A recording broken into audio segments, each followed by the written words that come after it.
They're here, Commander. And I, for one, am grateful that they are. Told you've been busy since our paths last crossed at the Gimlet Dark. Not that I understand half of it. When the Scions spoke of other worlds, I'd struggled to describe what I pictured. Mayhap things would seem clearer were I to hear the tale from your own lips. But I'm afraid the situation will not afford us that luxury. I trust you two require no introduction. We meet again, hero of Eorzea.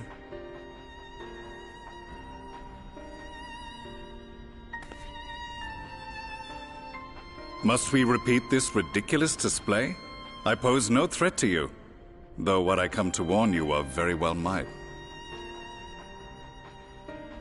Had he meant to do us harm, I hazard he would have kept to the shadows, and brought more than 2 companions. We need not pretend to be the best of friends, but I hope we can put aside our differences for the present.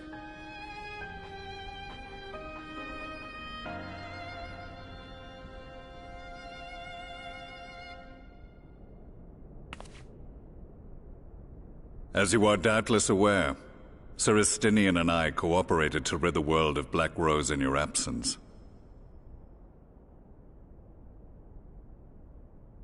Our journey together took us as far as the Imperial Palace, where we witnessed Emperor Varus meet his death at Xenos' hand. Being the sole witnesses to this crime, and in no position to defend our innocence, we were then forced to flee, each pursuing his own avenue of escape. When we were later reunited, Estinian claimed to have encountered an unfamiliar kind of machina during his flight, but to me his description seemed anything but, and upon further investigation I found that I was right.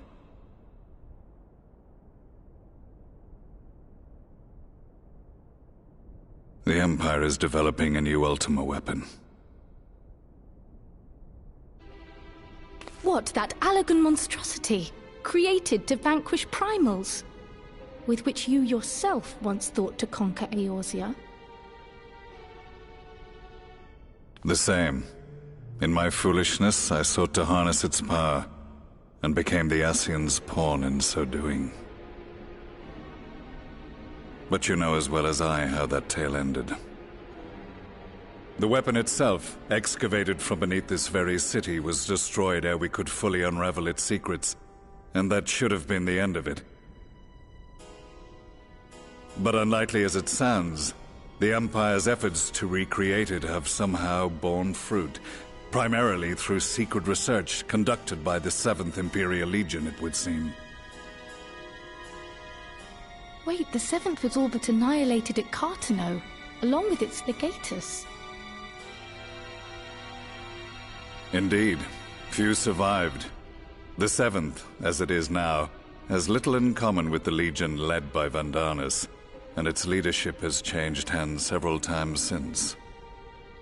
Precisely how this project has continued despite such turmoil, and under whose auspices, remains a mystery.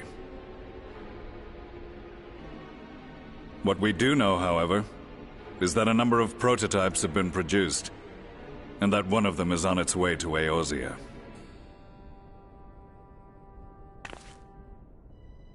We attempted to stop it, but it was all we could do to slow its progress, so we resolved instead to bring you warning. And right glad are we that you did, though it soundly dashed our hopes that tensions might ease at last. As it is, we've begun to strengthen our presence in the Gimlet Dark, and are assembling a force to meet the coming threat. A force with you in its vanguard, I hope. Before you say anything, I know full well you have pressing concerns of your own. Your comrades remain in peril, and I would not ask you to forsake them. But the fact remains that you, and you alone, have faced the Ultima weapon, and emerged victorious. We need you. And so, when the time comes, if your comrades can spare you, I bid you lend us your strength. I've assigned an officer to await your word.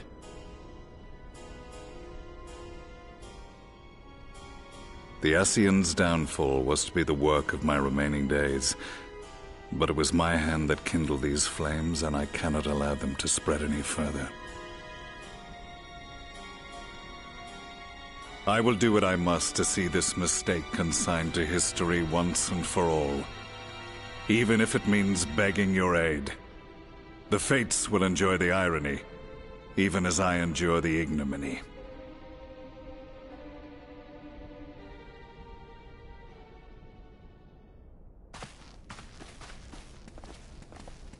I too shall make for the border and offer my skills, meager though they seem in such company. Mayhap we shall meet there anon.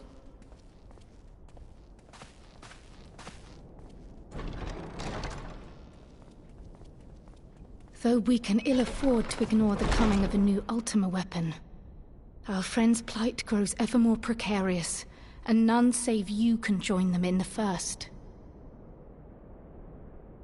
I only hope you are not forced to make a choice.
Now that we are all here, what news from the source?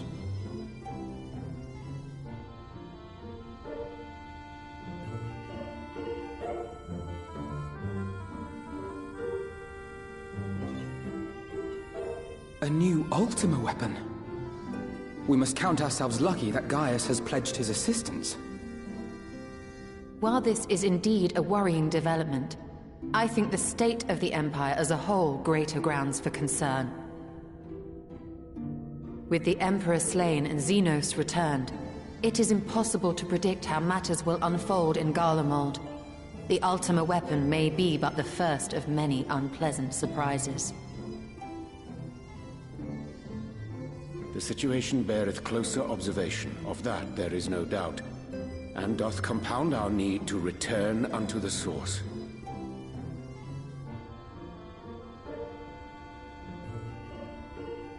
Then let us address that issue. Our long search for a means to see you safely home may well be nearing its conclusion. Thanks in large part to Urianger and Becklug's invaluable insight, we have succeeded in fashioning a vessel for the journey.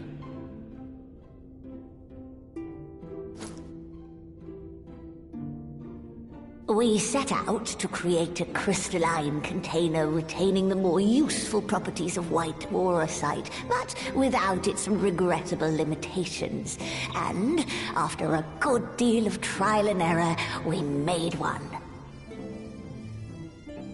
An ark for soul and mind both, that will allow your incorporeal self in its entirety to be ferried between worlds. A spirit vessel, if you will. However...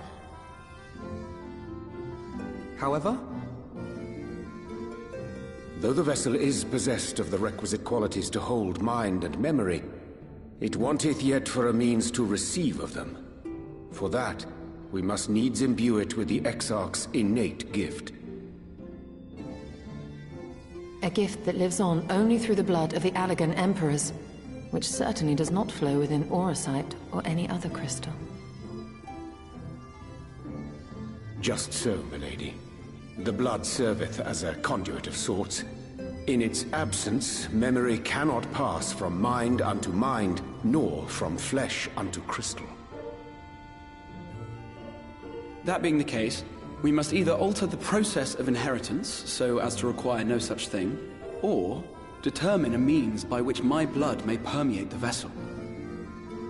I am hopeful that the records found within this tower will yield the knowledge we require to pursue one or the other of these avenues. As well you should be. The Allagan's body of etherological research is extraordinary. I can scarce believe it the work of ages past. But its underlying principles are not so very different from those of my own field of study. Given time, we will find the answers we seek.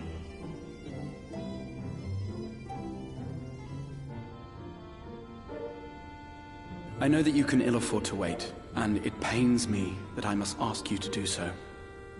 I can only reaffirm my promise to you that a solution will be found.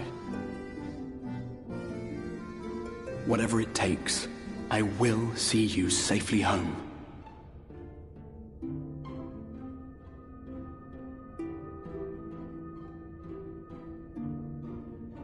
My apologies.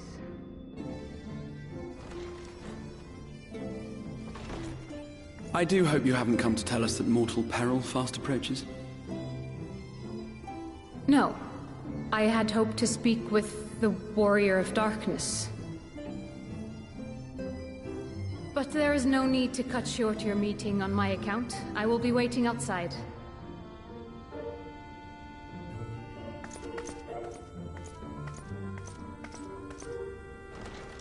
Why not speak in here? She knows I don't mind. Unless she didn't want to. Perhaps I might accompany you. Though I am woefully ill-qualified to assist in the Exarch's research, I may yet be of some use to Lena.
Did you slay this Eater? Your orders were to await the main force before engaging. No, Captain. It wasn't us, I swear it. A man came out of nowhere and cut it down before we knew what was happening. By himself? Certainly it is no Light Warden, but nevertheless. It's true. Felled it with a single swing of his axe, he did. Never seen anything like it. So I says to him, "Who are you, the warrior of bleeding darkness?" And he says, "No, I'm a warrior of light." And that was it. Buggered off as quick as he came. A warrior of light? Why would someone go around calling himself that, though? It was those bastards who caused the flood. I mean, if you were going to pretend to be anyone, it'd be her. The Warrior of Darkness. Eh? Oh, I didn't know. It's an honor.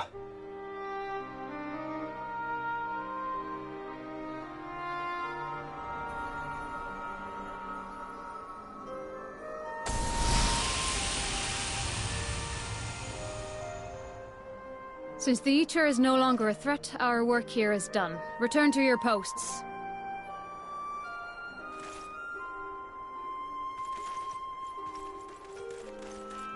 I had hoped to fight at your side today. But I'll continue to follow your example, and may we meet again.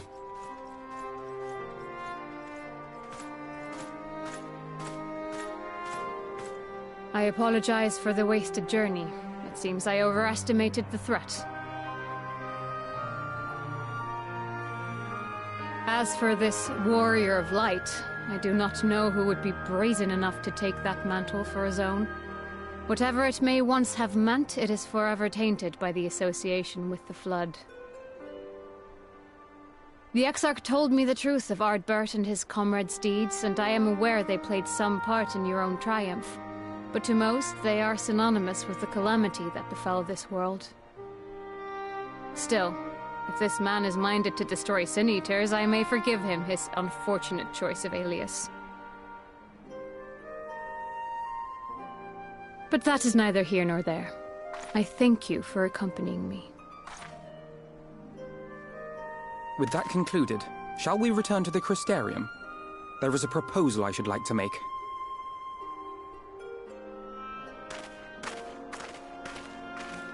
Forgive me. There is one more thing.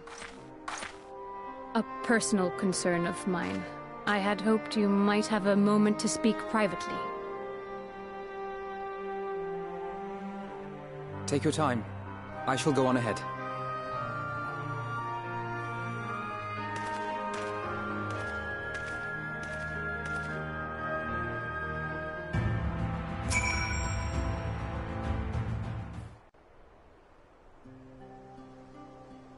I will not mince words. This matter concerns the Exarch. Though his countenance belies his age, his demeanor never has. He has seen more than any man should and grown ever more weary with time. But I see I give the wrong impression. While it is true he attempted to open a letter with a salmon fillet the other evening, we are not here because I suspect his mind is deteriorating. Nor do I believe him to be so maddeningly unconcerned by the prospect of his own death as he once was. Indeed, the opposite is true.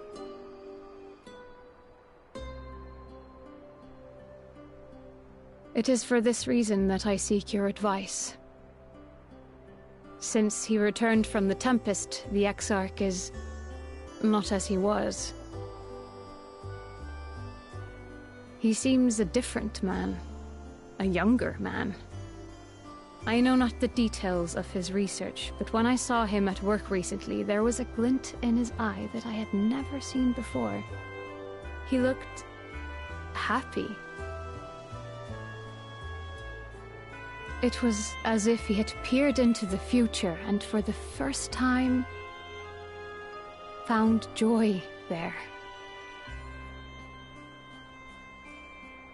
Though it gladdens me to see him thus, I wonder if I should not keep my distance. I fear that my presence will only anchor him to the past. Remind him of all the pain that came before.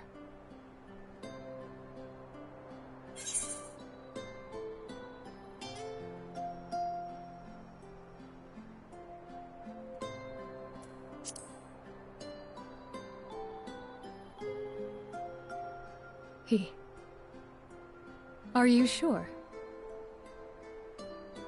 Then perhaps we might remain as we were. As we have always been. What a relief. In that case, I will have to speak with him about the amount of time he is spending at work. This research is important, I know, but if he refuses to consider his own health, I will have to consider it for him.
Yes, this looks to be nearly everyone.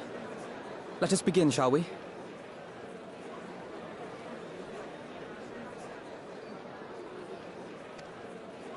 Though I am usually the first to hold forth at such events, I think on this occasion that honor should fall to you. They would be more inclined to take the word of the Warrior of Darkness. Indeed. In light of the subject matter, who better than thee to speak these truths?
Wicked White? The Warriors of Light did all that? So they never... I mean, they only ever wanted to help.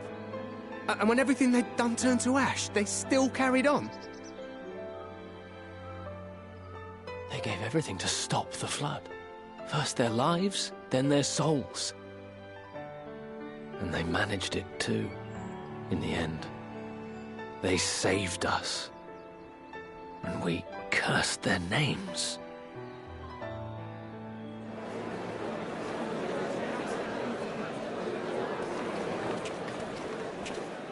This should go a long way towards clearing the air.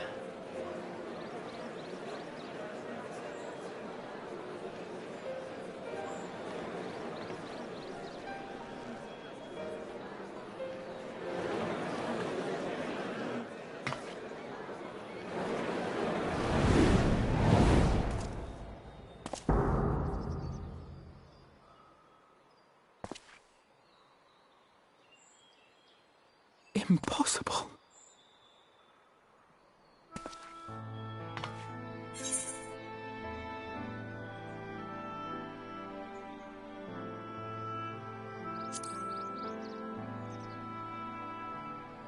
I definitely see something. You don't think it's a ghost, do you? Nay.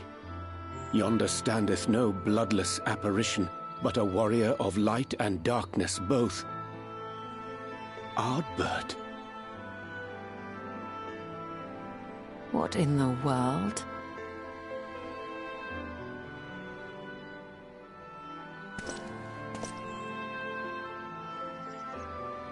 It's you! The one who slew the Eater!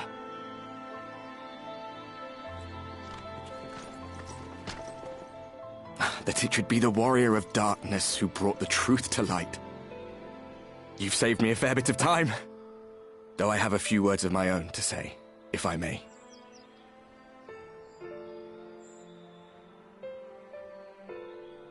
People of the Crystarium! I am Ardbert. One of those you know as a Warrior of Light. That's impossible. You should be dead. Aye, that I should. But as the world has been given new life, so too have I. I know not why I, and I alone, have been gifted this chance. But I do know this. Only by the will of the star itself could such a miracle come to pass.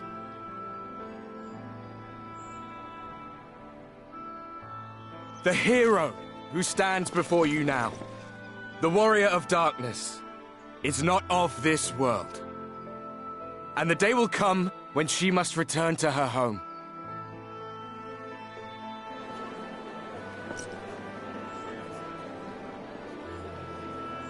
But this land is our home.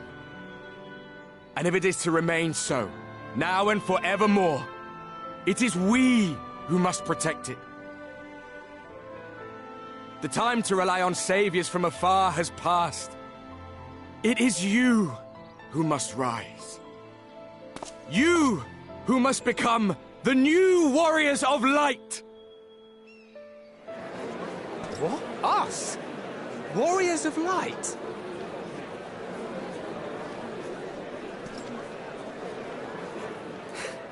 None of us were born heroes, my friend. I was only ever a man with a thirst for adventure. But wherever my journeys took me, I was invariably confronted with the same choice. To lend what aid I could to those in need, or not. And I always chose the former. Any one of you could do the same. All you need is the will to help your fellow man, and the resolve to see it through.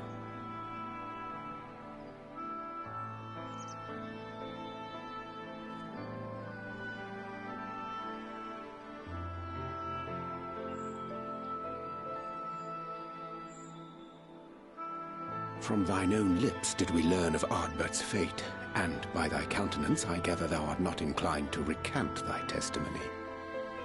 Yet whosoever this man may be, his words hold truth and resonate with the citizenry besides. For us to voice our doubts here and now would serve but to sow disquiet. 'Twere better we retired unto the ocular and there discuss this matter in private. Go. I will stay here and watch.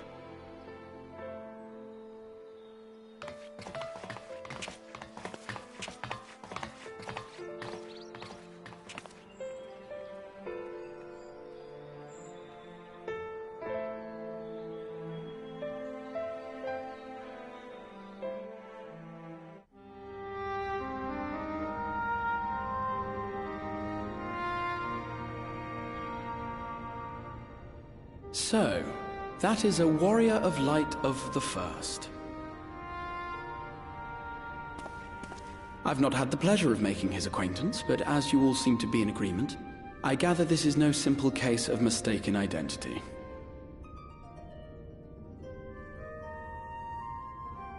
As far as I was able to discern, that was indeed Ardbert.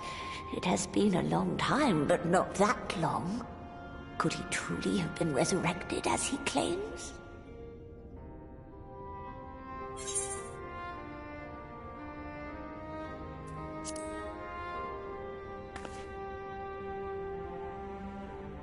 Ardbert did entrust his very soul unto thee.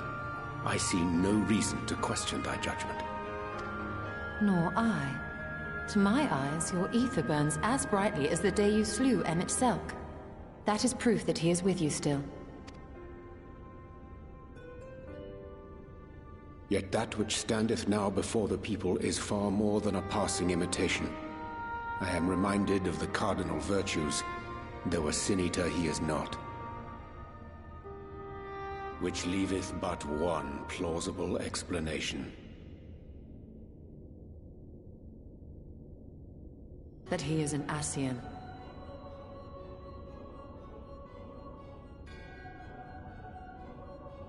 Given their fondness for posthumous possession, I would have to agree.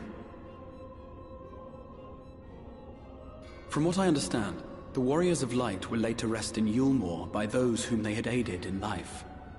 At the time, some few still remembered them as heroes. Needless to say, 4 of them were subsequently exhumed to serve as the virtues.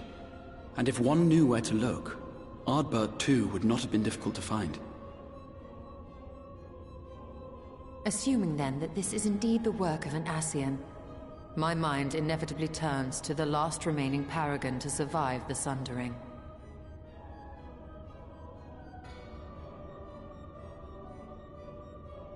Elidibus.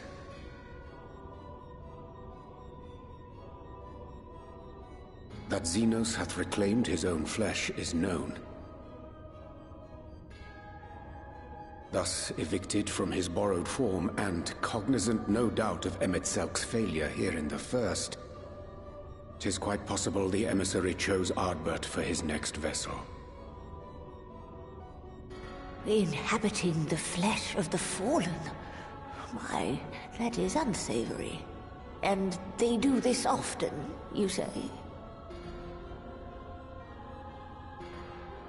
Verily, for they possess no corporeal forms of their own.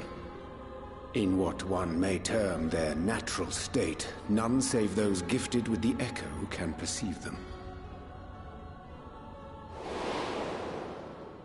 Indeed, when Elidibus intruded upon the waking sands, his presence did go unmarked by all save Minfilia and the Warrior of Light. On that occasion, I myself remained ignorant of his coming until after his departure. It was only at a later juncture, when he deigned to appear before me in borrowed flesh, that I was finally able to take the measure of him. In such puppetry do the Ascians engage when they seek to influence the course of history. And they have gained much by it. Emet-Selk single-handedly built the Garlean Empire in this manner, while the Hebrea came close to conquering Eorzea, having taken possession of Thancred's living body. Yet it must needs be noted that the Ascians cannot avail themselves of all mortal vessels. For were they able to do so, none would serve as a better pawn than our own redoubtable champion. Mayhap the blessing of light shieldeth Hydaelyn's chosen from Ascian influence. Or mayhap other forces are at work. We cannot say for certain. Whatever the reason, I hope it holds true. I dare not contemplate what might come to pass otherwise. Is it not peculiar, then, that Ardbert's mortal remains should be susceptible, given that he was once a warrior of light? Or did the final departure of his soul make it possible, perhaps? Regardless, to hear an Ascian use him to call forth new warriors of light boggles the mind.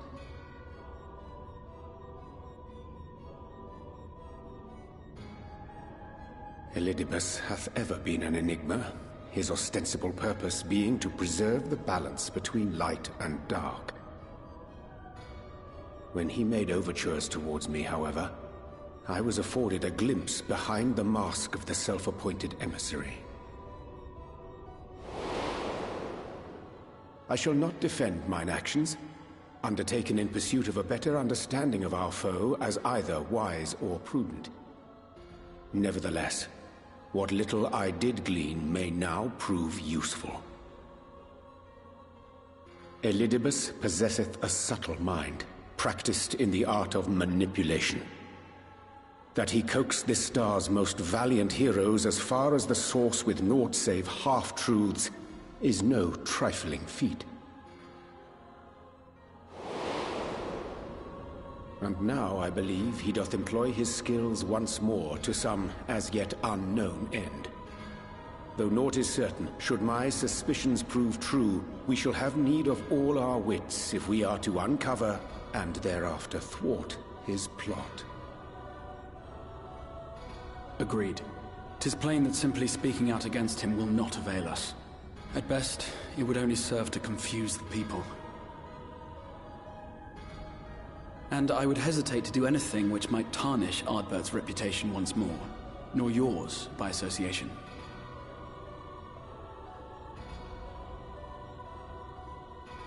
That being the case, it may be wise to keep a covert eye on this Ardbert's movements, as we attempt to discern his purpose and how best to mitigate his influence.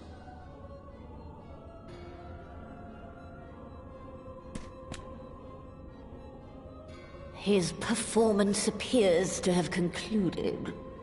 What now? Go back out and follow him?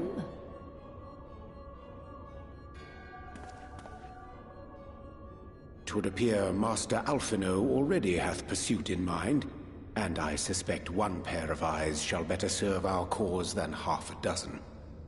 Let the rest of us maintain an inconspicuous distance, for the present at least.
you